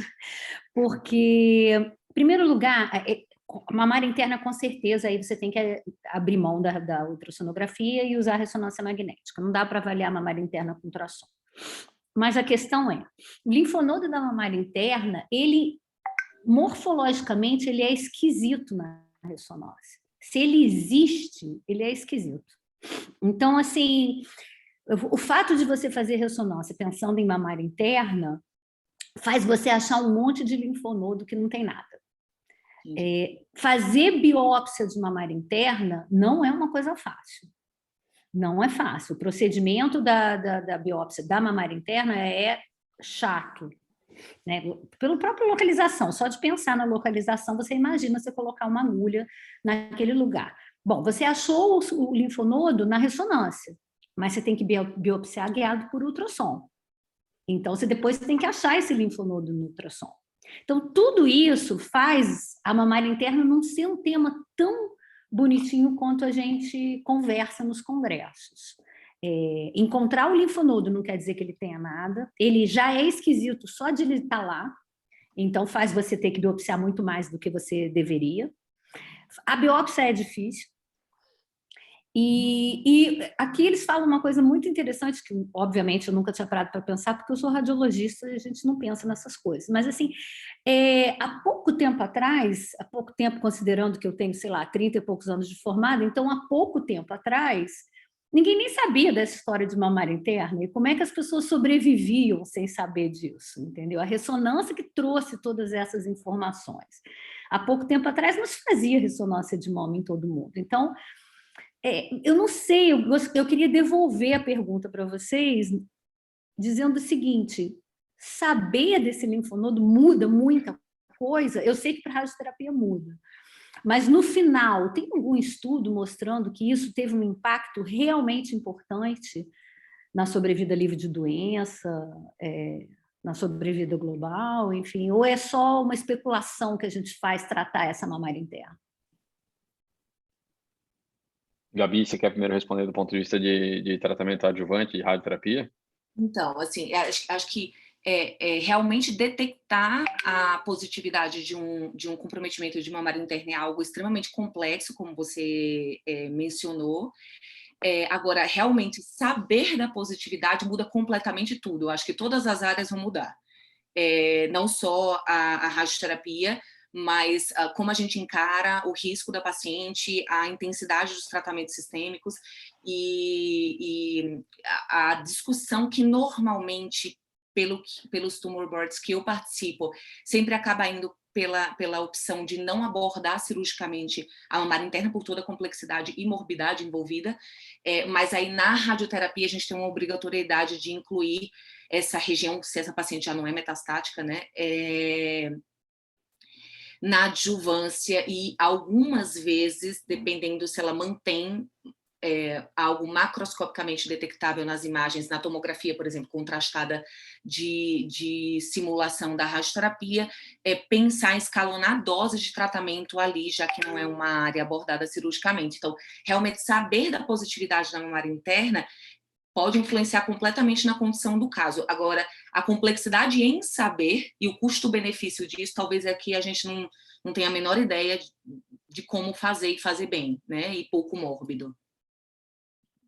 Eu tendo a concordar com a Gabi. A mamária interna tem um marcador prognóstico que não é desprezível, né? Quando você vai no NCC, perdão, quando você vai na JCC para olhar a estadiamento, mamária interna já vai entrar lá para N2 pelo menos. Então, se tem acometimento da axila ipsilateral, você já vai para N3. Então, em termos prognósticos, é um marcador de relevância, mas concordo, a investigação é um tanto quanto complexa. Como a gente tem outro caso, pessoal, e como eu estou moderando, eu vou tomar a liberdade, como moderador, a seguir um pouquinho adiante, até para a gente poder ver o nosso próximo caso, mas eu só queria resumir o que foi feito para essa paciente em especial, né? Eu vou pular a parte das perguntas aqui. Essa paciente, então, a gente não reabordou a axila dela, a gente, da mesma forma que o Guilherme comentou, eu parti do pressuposto que a discussão de ciclina a priori estaria resolvida com o KM67 que eu tinha da biópsia inicial de 20% a 30%, então essa paciente já seria elegível para isso. Essa paciente ela já não é elegível para fazer nenhuma forma de painel a priori baseado nos dados do Exponder, então a gente não teve o papel do Oncotype para essa população pré-menopausada, axila comprometida, não foi capaz de mostrar uma população que não se beneficia de químio. Tem toda a discussão, obviamente, de se a químio está induzindo a supressão ovariana, sim ou não, se é a químio, mas no final das contas o Oncotype em si não parece ter tido um grande papel nessa tomada de decisão, então não é ele que vai influenciar isso. Em termos de esquema de quimioterapia, essa paciente recebeu ACT, baseado na positividade das axilas, e a discussão para ela vai ser de supressão ovariana, né? Então, essa foi a discussão. Uma coisa que é importante ser relembrada, até mais aqui como recomendação, porque eu até fui rever isso recentemente, até por conta dessa paciente especial, quando a gente indica o uso de inibidor de ciclina, a abemaciclib adjuvante, tanto o PALAS quanto o Monarch I recomendavam um período de washout de 4 semanas do término da radioterapia. Então, a gente não faz concomitante com o tratamento da Gabi. O tratamento dela é muito agressivo, machuca muitas pessoas, estou brincando, Gabi. E a gente não combina inibidor de ciclina por conta de dado de segurança. A gente só inicia o inibidor de ciclina 4 semanas ao término da rádio. Por último, antes de passar ao próximo caso, eu só queria trazer o Marcelo de volta para a discussão. E, Marcelo, você comentou a respeito aí do grupo que está tentando normatizar, ou, na verdade já normatizou mais ou menos, CAI 67. Se eu não estou muito enganado, é o mesmo grupo dirigido pelo Salgado, do TIOS, né? Você enxerga como vamos caminhar para uma padronização melhor aí da descrição de CAI 67? Sim, não? Essa estratégia que você comentou de usar quando está entre 10 e 20, usar algum software para contagem? Para onde a gente está caminhando nesse cenário aí da normatização do CAI? Acho que sim, para as duas perguntas. O Salgado ele conseguiu normatizar bem, então o site que ele coloca, todos os patologistas conseguem acessar e é muito reprodutível, ele faz de uma forma que seja bem reprodutível e que, sem dúvida, a gente está caminhando para uma leitura informatizada. Acho que sim. Acho que a patologia seguindo vai estar atrasada em relação à radiologia, mas está caminhando para a digitalização das imagens. Isso daí, quando tiver a imagem digitalizada, vai ser muito mais fácil de reproduzir. A dificuldade maior do CAI-67 é que ele é muito heterogêneo. Cada tumor, se você tem um tumor um pouquinho maior do que meio centímetro, você vê áreas muito mais positivas do que outras. Então, a gente consegue normatizar isso. Então, a gente faz hoje, o Salgado colocou como contar, mas é muito comum que a biópsia pegue uma área que tem um foco ou mais positivo ou menos positivo e isso mude em relação à peça. Essa é a grande dificuldade, na minha opinião. Perfeito. Obrigado, Marcelo. Vamos, então, pular rapidamente para o próximo caso. Então, essa aqui é uma paciente de 65 anos, do sexo feminino, casada, 3 filhos, natural residente de São Paulo do Lar, que de comorbidade tem uma hipertensão e um hipotireoidismo. Essa hipertensão já antecipo que é leve, sem nenhuma lesão de órgão-alvo, não tem disfunção renal, não tem doença cardiovascular prévia, AVC e AM, absolutamente nada nesse sentido. De antecedentes ginecológicos, 3 gestas, 3 paras, menarca aos 12, menopausa aos 51, já está pós-menopausa de longa data, e ela tem 65 anos, de antecedente familiar, uma avó materna uma avó materna com câncer de mama aos 68 anos. Essa paciente, ela veio para a primeira consulta aí contando que ela notou um nódulo na mama esquerda. Ela tinha, em 2017, esse é um caso que já é um pouquinho mais para trás do ponto de vista de radiologia, na época que eu ainda trabalhava lá em Brasília. Ela tinha um delta aí de perto de 3 anos entre uma mamografia e outra. E a mamografia mostrava um nódulo isodenso no quadrante superoexterno da mama esquerda, medindo 3 centímetros, e o ultrassom da mama, nódulo hipocórdico mal definido, QSE da mama esquerda, medindo também em torno de 3 centímetros, ao menos 2 linfonodos axilares à esquerda com cortical espessada, medindo 1,8 por 0,9, sem achados na mama direita. Fabíola, não sei se esse ultrassom está tão bom quanto o outro, se você atreve a fazer algum comentário aqui, né, nessa imagem. Olha, eu sou obrigada a dizer que aqui quem faz ultrassom é a técnica. Então, o que eu recebo é exatamente uma imagem para avaliar. Então, eu tenho que me sentir à vontade. Não tem outra opção. Enfim, é uma lesão de morfologia de forma irregular, margem também irregular, hipoecogênica, mas heterogênea. Então, eu diria que é uma lesão categoria 5. É uma lesão bastante suspeita. E esses linfonodos aí sim, são linfonodos tipicamente suspeitos, porque ele não tem só espessamento cortical, ele tem espessamento cortical e que não é... que coisa horrível esquecer as coisas em português, enfim, eu tô com uma vergonha disso. Que não é assim regular, ele tem uma área mais espessada do que a outra, então isso quer dizer que é um linfonodo que alguma coisa invadiu essa cortical nesse lugar que ele está mais espessado. O outro, então, nem tem hilo. Então, é um linfonodo que foi completamente substituído por cortical. Então, perfeito. São lesões bem Daí vem a ressonância, né? Eu brinco que a ressonância é aquele exame que é bom, que você pode dar até para sua mãe, que não é médica, que em geral ela consegue ter uma clareza melhor, sobretudo quando comparado com a mamografia, né? Que em geral é aquele borrão de difícil leitura, e daí você vê com uma ressonância aqui, né? Ainda mais quando o radiologista bota a seta aqui pra gente, aí ele resolve completamente a nossa vida, né? Mas ajuda... É exatamente esse o problema. Tudo que brilha chama atenção, então a especificidade da ressonância não é grandes coisas justamente por causa disso. Mas é uma lesão, a lesão que a gente está vendo é uma lesão irregular, com realce heterogêneo, parece que é um realce intenso, então é uma lesão bastante suspeita. É claro que a gente não está olhando essa ressonância para avaliar essa lesão, a gente está olhando essa ressonância para avaliar se ela tem outras lesões, né? A finalidade Perfeito. não é essa. Os linfonodos poderiam ser normais. Esses linfonodos que estão marcados, eles poderiam ser normais. É isso que eu falo da ressonância. Quando você olha no coronal, essa imagenzinha pequena que está aqui no canto, aí sim, você compara o linfonodo de um lado com o outro, dá para ver que o linfonodo está diferente. Mas aquele axial que está mostrando ali, ele poderia ser normal. Esse que é o problema da ressonância, né? Você corta o linfonodo, você avalia o linfonodo num corte, então ali pode não ter hilo, você pode estar vendo só cortical, mas na verdade isso é só um efeito de volume parcial. Mas Perfeito. aqui comparando, dá para ver que eles são linfonodos maiores do que do outro lado, enfim, com aquele ultrassom também ajuda. Perfeito. Bom, essa paciente foi para uma core biopsy da lesão no quadrante super externo da mama esquerda, que mostrou um carcinoma ductal invasivo, grau histológico 2, com receptores hormonais fortemente positivos, 100 e 90%, um HER2 negativo, com uma cruz apenas no HER2 e um KI baixo de 10%. Fez uma PAF do linfonodo suspeito, que veio com uma citologia compatível com carcinoma mamário e linfonodo axilar. Ela fez um estadiamento sistêmico novamente, por conta de uma lesão aí de seus 3,5 centímetros, com a axila comprometida, apesar de ser grau 2 e receptores hormonais positivos, que veio negativo, sem nenhum achado suspeito para a doença metastática. De novo, né, eu infelizmente não tenho as imagens da patologia aqui, mas a gente provavelmente vai acabar usando o Marcelo ao longo da nossa discussão aí para mais momentos. Então, a primeira coisa que eu queria ouvir agora de vocês, de novo, Guilherme e Fabiana, aqui, na visão de vocês, qual que é a melhor sequência terapêutica para essa paciente que é pós-menopausada com uma axila que ela é um N1 clínico aí, né? Esse linfonodo, ele era palpável, né? Tudo bem que não era um N2, não era um conglomerado linfonodal aderido, um melted, nada disso, era um linfonodo lá com seus 1,5 centímetros móvel, né? Mas agora com a PAF comprometida. Então, eu queria ouvir um pouquinho de vocês qual que é a melhor sequência terapêutica para essa paciente. Mas antes de jogar a pergunta para vocês, eu queria lembrar o público, como o Guilherme falou isso muito bem um tempo atrás, para colocar todo mundo na mesma página, né? Então, vamos lembrar de alguns conceitos aqui antes de entrar na nossa discussão.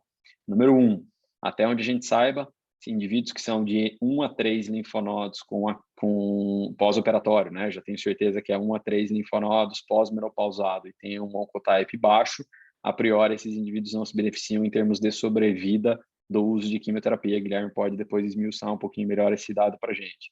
E a segunda coisa que a gente sabe é que a nossa capacidade de negativar uma axila numa doença luminal, sobretudo se é uma luminal de baixo grau, né? Não vou falar luminal A, porque talvez seja errado sem uma expressão gênica, mas sei lá, um luminal luminal A-like, a chance da gente negativar essa axila é relativamente baixa. Então, Fabiana, aqui, qual mal vamos fazer para essa paciente? A gente vai optar por fazer esvaziamento axilar upfront, porque eu não quero fazer quimio neoadjuvante para ela, porque eu acho que não impacta em sobrevida, então eu vou direto para a cirurgia, mas já que a axila é comprometida, eu vou ter que esvaziar, ou vou fazer o mal de dar quimioterapia neoadjuvante sem impactar em termos de sobrevida global, ou vou tentar uma via terciária, aí, fazer um hormônio neo, qual que é a impressão de vocês? Bom, essa paciente muito provavelmente no AC ela iria para cirurgia upfront, vou ser bem sincero. A gente não tem uma experiência grande, né? Até discuti quando eu recebi os casos, eu fui discutir um pouquinho com os meus oncologistas. A gente não tem uma experiência grande, a gente tem uma tendência, quando vai indicar a químio, a gente não indica a hormonioterapia. Eu sei que, de repente, né, principalmente durante o momento de Covid, a gente teve aí uma experiência maior desses dados, mas foi o que você falou, a gente não tem os resultados muito significativos em relação à resposta. Então, é claro, se a gente já for fazer quimioterapia antes, a gente vai oferecer para essa paciente a possibilidade de minimizar, quer seja o tamanho da cirurgia da mama ou minimizar o tamanho da cirurgia da axila, a gente vai clipar esse linfonodo, a gente vai tentar essa redução e a gente viu que é possível isso, né? Nos pacientes onde a gente indica uma quimioterapia neoadjuvante, não estou falando da hormonioterapia, mas a gente teve uma minimização que foi grande no nosso grupo de pacientes. No entanto, essa paciente em si, eu tenho dúvidas se ela vai para uma quimioterapia, né? Então, exatamente por esse motivo que você falou. Então, eu vou discutir com o meu oncologista, eu vou discutir com a paciente, porque o que ela tem quando a gente vai checar, super, assim, super de acordo, né, o que a Fabiola falou, a ressonância ela faz brilhar um monte de coisa, talvez tenha pouca especificidade, mas a gente já tem uma PAF positiva, e ela tem uma área de um realce extenso ali na mama, que a gente ainda, pelo tamanho da mama, a gente consegue pensar num quadrante, mas nessa axila, eu não sei se ela só tem 2 linfonodos ou se ela pode ter uma quantidade bem maior de linfonodos, e que daí, apesar desse baixo Ki67, não vai indicar para ela depois algum tipo de tratamento, não sei. Então, assim, a minha impressão, né, e eu levei realmente esse caso até para conversar com os meus oncologistas, porque a gente não costuma fazer, a gente não faz o uso da plataforma upfront, né, a gente realmente não tem essa indicação, então muito provável essa paciente ela fosse para a cirurgia sim, acho que o tamanho da mama, a lesão dela seria possível para uma ressecção, para um tratamento conservador na mama, mas eu acredito que ela iria para um esvaziamento axilar. Se a gente discutisse diferente, né? Então, se de repente essa paciente em si houvesse a possibilidade de alguém falasse, não, vamos tentar então, a paciente, não quero fazer um esvaziamento, doutora, vamos tentar fazer um tratamento conservador, a gente faria, a gente colocaria um clipe nessa axila, né? Se são 2 linfonodos que a gente fez a positiva, assim, a gente faz a punção, a gente já tem um patologista lá do lado que já faz a verificação se essa axila é positiva, a gente já deixa esse clipe. Então, até 2 linfonodos comprometidos nessa axila, a gente deixa os 2 clipes e depois a gente faz a pesquisa do sentinela.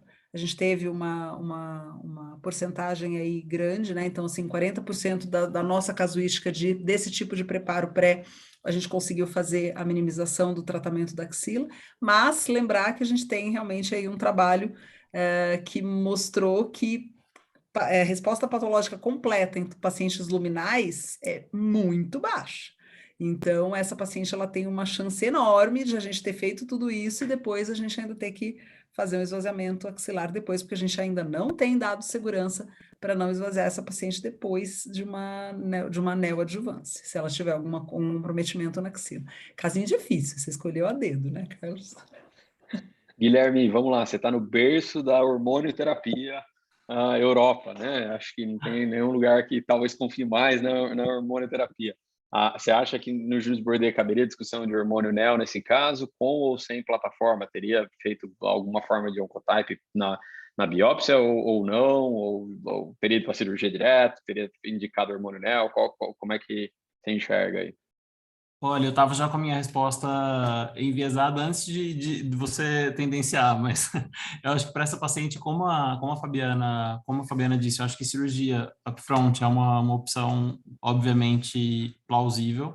Eu acho que eu ficaria super confortável com essa possibilidade, acho que a gente não estaria subtratando a paciente de nenhuma forma, mas olhando honestamente para uma paciente pós-menopausada, com uma expressão, com um tumor luminal, com uma expressão tão alta de receptores hormonais, um KI67 baixo, eu ficaria honestamente tendencioso a oferecer a possibilidade de terapia hormonal neoadjuvante. A terapia hormonal neoadjuvante veio muito, as evidências iniciais eram muito de pacientes, vieram inicialmente de estudos com pacientes muito frágeis, não candidatas à cirurgia, mas não é essa evidência que a gente tem com os estudos mais recentes. A gente tem evidência com estudos maiores, tem até meta-análise sobre isso, com mais de 3.000, quase 3.500 pacientes, mostrando a segurança dessa estratégia, taxas semelhantes de doença, taxas semelhantes de resposta, taxas semelhantes de cirurgia conservadora em comparação com quimioterapia. Então, eu ficaria razoavelmente confortável com a hormonioterapia neoadjuvante para essa paciente, especialmente por ainda não estar 100% convencido de que ela precisa de químio. Então, acho que isso potencialmente ou cirurgia, eu tenderia ou para cirurgia de cara ou para hormônio neoadjuvante e eventualmente discutir ainda a possibilidade de omissão de quimioterapia a depender dos resultados que a gente tivesse.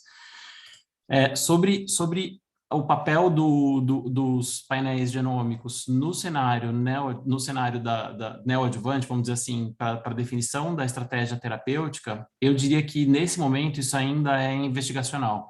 Tem alguns dados sobre isso, a gente tem já dados mostrando os painéis maiores, o Oncotype, o MammaPrint, que mostram que a avaliação dos painéis de expressão gênica na biópsia baseline, vamos dizer assim, ao momento do diagnóstico, isso se correlaciona tanto com o prognóstico, como esperado, quanto com a resposta à terapia. Então, no sentido de pacientes com scores de recorrência mais altos terem mais chance de resposta à quimioterapia, e no sentido oposto, scores mais baixos terem mais resposta à hormonioterapia, mas dizer que isso nós já estamos prontos para incorporar isso na prática clínica, acho que seria um pouco demais nesse momento.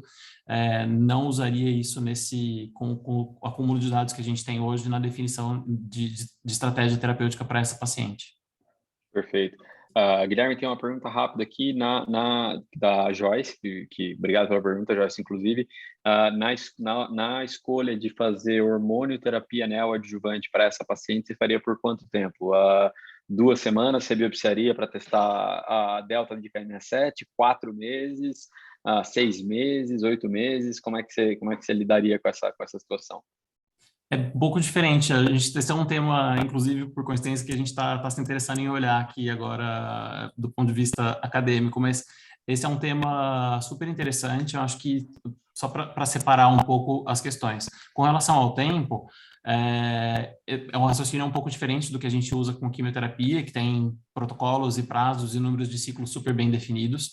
Para a hormonioterapia neoadjuvante, a primeira coisa a gente está falando de um tratamento que é mais longo, em geral, então a gente está falando de, em geral, 6 meses, pelo menos, mas que requer uma avaliação periódica bem próxima. O que a gente não quer e não pode com essas pacientes é permitir alguma progressão em vigência do tratamento que deixe de ser vista. Então, acho que falaria numa escala de pelo menos 6 meses em geral, e isso sendo reavaliado, possível extensão um pouco mais, a depender do benefício que a paciente estiver tendo, ou abreviação, se houver alguma resposta insatisfatória. Com relação à biópsia de intervalo, a gente sabe também, essa é uma questão que não é nova, não está fechada, está longe de estar fechada, mas também é uma questão que não é nova, já é estudada há muito tempo, tem um estudo antigo já de quase 20 anos atrás, chamado IMPACT, que avaliou um dos primeiros que avaliou essa questão, em que o que a gente tem de informações sobre essa questão, ou seja, pacientes que iniciaram terapia hormonal neoadjuvante, a maioria das quais com inibidor de aromatase, a gente sabe, algumas informações já estão razoavelmente bem estabelecidas. Uma é que as alterações que acontecem, as alterações dinâmicas de KI67, elas são razoavelmente precoces. Digo isso porque o IMPACT, que é esse estudo, por exemplo, fez uma biópsia com só 2 semanas de tratamento. Então, pacientes iniciavam, tinham uma avaliação de KI67 antes de qualquer tratamento e 2 semanas após, e isso já permitia que as pacientes respondedoras tivessem uma variação desse marcador. E outra é que, além do KI67 ter o seu valor prognóstico no momento inicial, ou seja, ao diagnóstico, as variações de KI67 induzidas pela terapêutica também têm valor prognóstico. Então, tem alguns estudos que mostram uma correlação com sobrevida livre de doença na avaliação dessa medida pós-início do tratamento, mesmo em pacientes com KI67 alto inicial. Então, é um valor que certamente, é uma área certamente que me interessa, acho que está longe de estar fechado, acho que tem muita coisa interessante que a gente pode ter de informações sobre isso, mas que ainda, novamente, falta, a gente tem os dados do valor prognóstico, mas ainda eu sinto que carece de uma avaliação, de uma validação, vamos dizer assim, prospectiva, para nós incluirmos diretamente na nossa prática de uma forma rotineira.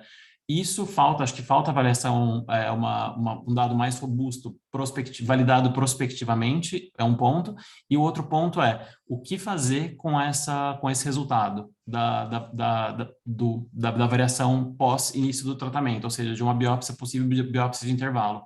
Até que a gente tenha a clareza de que isso é robusto o suficiente para modificar o tratamento feito naquele momento, acho complicado a gente propor isso para os pacientes, porque obviamente é um procedimento invasivo a mais. Perfeito.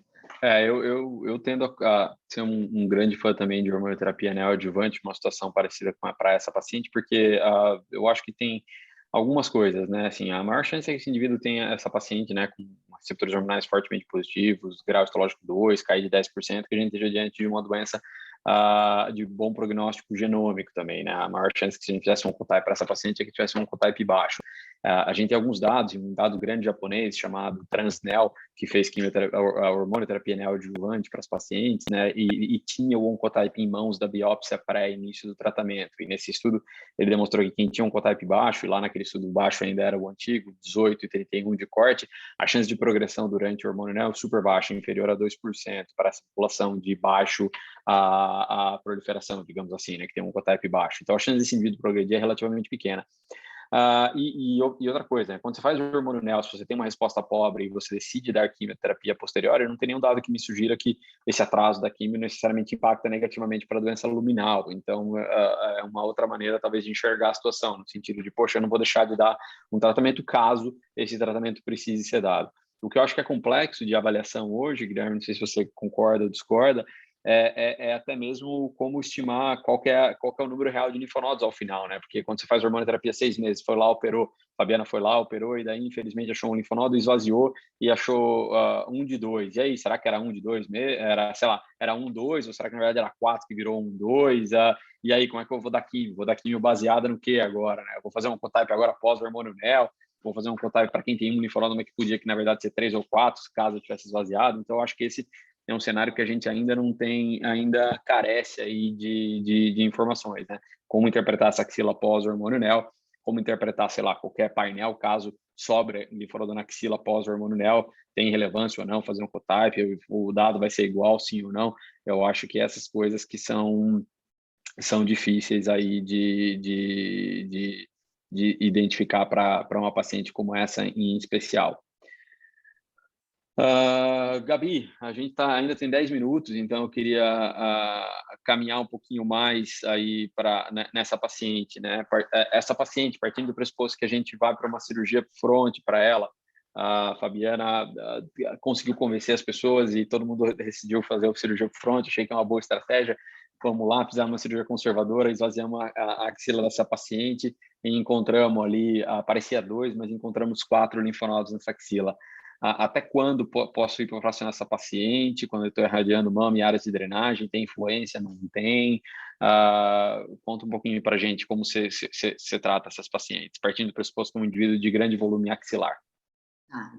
Então, nesse contexto, né, ela realmente, aí, por toda a evidência científica que a gente tem relacionada à radioterapia adjuvante, ela mereceria tratamento acredito que ela vai ter feito aí uma cirurgia conservadora, mas também a inclusão de radiação eletiva de drenagens linfonodais. E aí, nesse cenário, a gente já tem muito bem avaliado o uso de hipofracionamento moderado, que é aquele hipofracionamento que varia aí de 13 a 16 frações, a depender do protocolo. Ela, né, seria estadiada como estádio 3, e a gente tem aí evidência de boa qualidade, com um estudo chinês publicado em 2019, avaliando especificamente esses pacientes, né, de alto risco de recorrência locorregional. E o hipofracionamento não foi inferior ao fracionamento convencional de 25 frações. Então, hipofracionamento moderado está bem avaliado, e eu acho que é o fracionamento de escolha. Agora, caminhando um pouquinho, né, para uma esfera mais atual em relação ao uso do hipo-ultrafracionamento, que são os fracionamentos em 5 frações, bem avaliados nos 2 estudos do grupo do FAST, aí a gente ainda tem uma pergunta a ser respondida, né? O estudo do Fast Forward, apesar de incluir pacientes linfonodo positivo, não contemplou pacientes N2, e aí eles estão fazendo um subestudo com uma publicação que ainda deve vir, relacionado aos dados de segurança e toxicidade de incluir as áreas de drenagem linfonodais. Então, não enxergaria essa paciente como uma paciente elegível para o uso de hipofracionamento. Meu fracionamento de escolha seria fracionamento moderado. E aí, assim, acho que uma pergunta que ainda existe na comunidade dos radio-oncologistas é se a dose utilizada pelos estudos do START Trial, do estudo canadense, ela é suficiente, ou se a gente tem que escalonar um pouco a dose, a semelhança do estudo chinês, que faz uma dose biológica equivalente um pouco maior, eles usam 15 de 290, isso dá próximo de 60 grays no fracionamento convencional, o que é aí em torno de 15% mais de dose do que os estudos do FAST e do canadense. Acho que essa é uma pergunta ainda a se responder relacionada a pacientes com maior risco de recorrência locorregional, como essa, uma paciente que você categorizou como N2. Mas a maioria dos guidelines colocam os fracionamentos de 15 a 16 aplicações como suficiente na adjuvância dessa paciente. Perfeito. Obrigado, Gabi. Eu acho que esse caso eu quis trazer porque eu acho que ele, ao meu ver, hoje ele reflete um dos cenários que a gente tem um pouco menos de padronização, né, na literatura de câncer de mama, né? Triplo negativo, axila comprometida, por exemplo, eu acho que o tratamento é padrão na maior parte dos lugares onde você vai. A doença HER2 positiva, axila comprometida, o tratamento é relativamente padrão na maior parte onde vocês vai. Eu acho que esse indivíduo pós-menopausado, doença luminal, N1 clínico, é um indivíduo de difícil padronização hoje, porque é difícil de enxergar a estratégia terapêutica e parte delas a gente vai sacrificar alguma coisa, como iniciar por esvaziamento ou dar uma química que não vai ser necessária, ou fazer hormonioterapia anel, que é uma coisa que não tem um N tão robusto quanto a maior parte das coisas. Daí veio o meu desejo de trazer um caso que refletia um pouquinho isso. E agora a gente está 5 minutos de acabar, mas eu queria apresentar esse caso bônus, que ele não tem correlação tanto com o manejo da axilar, mas eu achei tão curioso, que foi um caso que o Marcelo me ajudou a desvendar, então eu queria rapidamente apresentar o caso, mas na verdade o mais importante são os achados patológicos, então que o Marcelo vai mostrar para a gente. E de novo, é um caso mais ilustrativo, porque é uma patologia rara, então por ser patologia rara, acho que é legal de vez em quando a gente rever até para deixar isso relativamente fresco na nossa cabeça, né?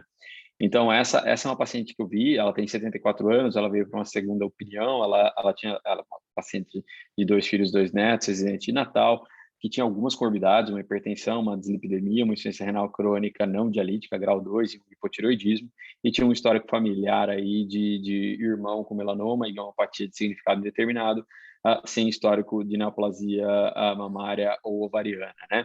E essa paciente, ela veio agora no final de 2021, já com um diagnóstico, já contando toda a história para a gente de que em 2018 ela foi diagnosticada com carcinoma ductal invasivo da mama, que foi achado por um método de rastreamento, ela não tinha sintoma, não tinha nodulação mamária, descarga papilar, alteração de pele, ou nenhum achado clínico, foi rastreamento propriamente dito.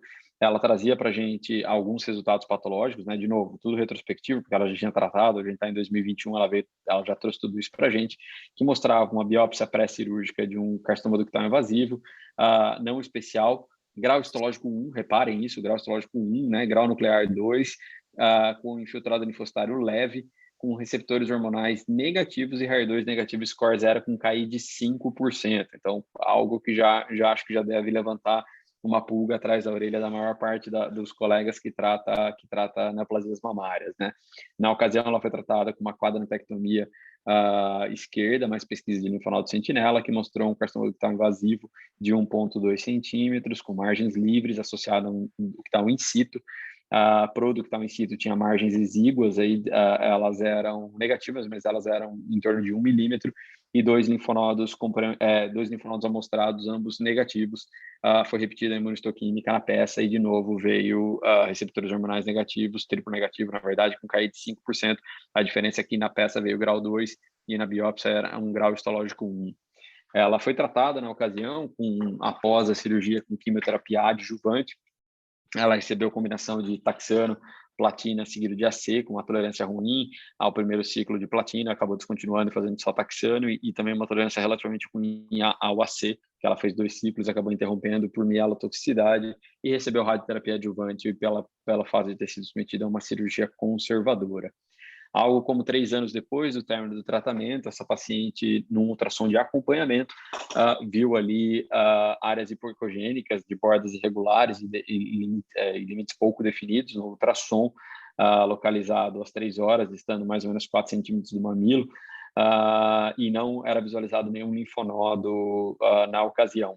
A ressonância mostrou ali a manipulação cirúrgica e, além disso, reforçou o que já tinha sido visto no ultrassom, com um nódulo de forma em margens irregulares, localizado aí no terço médico, na união dos quadrantes laterais da mama esquerda, medindo em torno de 1,6 centímetros. Essa paciente foi para uma biópsia guiada por ultrassom dessa lesão, que mostrou carcinoma ductal invasivo, não especial, grau histológico 1, de novo, com marcadores triplo negativos, KI de 25, aqui já não era tão mais baixo, e P63 calponina negativa, CK14 focal. Ela foi estadiada sistemicamente com PET-CT e ressonância, que não veio nenhuma evidência de doença, e foi para uma mastectomia total com esvaziamento axilar, que mostrou esse foco residual de 0,9 centímetros na mama, axila negativa, de novo, grau histológico com receptores hormonais negativos e KI de 30, e daí a grande discussão dela era: preciso fazer alguma forma de tratamento adjuvante, sim ou não? Marcelo, você pode comentar um pouquinho para a gente os achados aí da patologia e depois, brevemente, externar a sua conclusão do caso, depois que você viu todo o material, teve acesso ao material? Ok, então aqui a gente vê uma lesão que tem um aspecto bem permeativo, né, bem estrelada, uma lesão que parece permear o tecido adiposo. Próximo, por favor. Aqui a gente vê que é uma neoplasia que é de baixo grau, então ela forma bastante tubulinhos. A gente não consegue ver direito, mas não chama atenção o tamanho dos núcleos, é uma lesão que parece de baixo grau. E chama atenção o estroma bem desmoplásico, esse cor-de-rosa, assim, bastante colagênico, em áreas que o estroma é um pouco mais celular. Próximo, por favor. E aqui a gente vê que tem um pouquinho de inflamatório aqui na parte de baixo do slide. E os blocos neoplásicos, algumas saem um pouco, com um citoplasma um pouco mais eosinofílico, bem no centro do slide, que dá um aspecto meio escamoide dessas lesões. Pensando no que ela falou, lesão de baixo grau vai ser uma sólida formando bastante túbulo, um grau nuclear intermediário, com a hemohistoquímica, acho que pode passar o próximo, qualquer.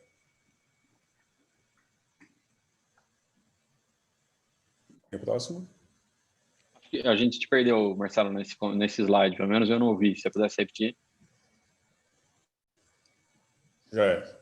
Então, de baixo grau, e daí na imunistoquímica, a gente vai de alguns marcadores para tentar dar o diagnóstico, né?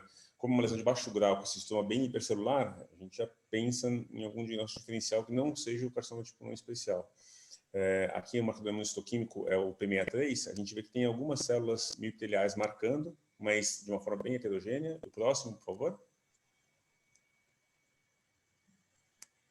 Acho que tem mais um slide da imunistoquímica.